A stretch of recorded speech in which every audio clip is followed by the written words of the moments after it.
Yeah, investigators are still working to see what led up to this crash. I'm told a Ford F-150 truck rammed through the checkpoint around 4:30 p.m. on Saturday. You can see some of the aftermath behind me that was caused to that metal structure there.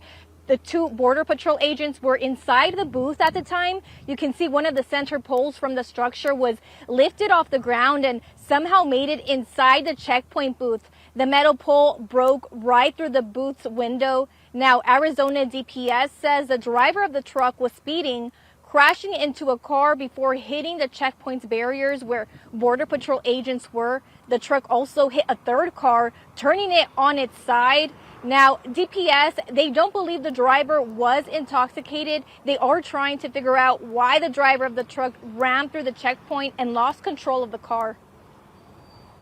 The time of the impact from the vehicles being pushed into that structure, it came down with them in it. So we'll measure the speed involved in the crash in terms of the vehicles hitting that structure, but their injuries are consistent with being in a fallen structure, being struck by a vehicle.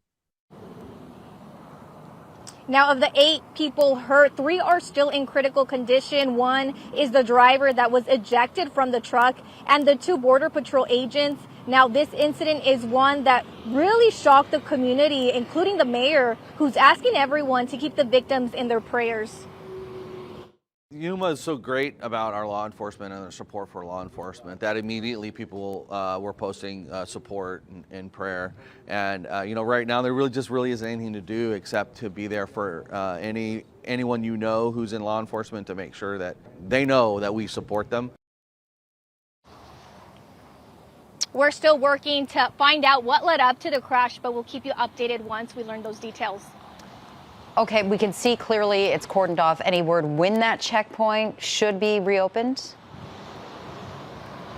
No, I reached out to CBP and they tell me there's no word when it will reopen. It clearly needs repairs and who knows when that will happen. Plus, it is still under investigation.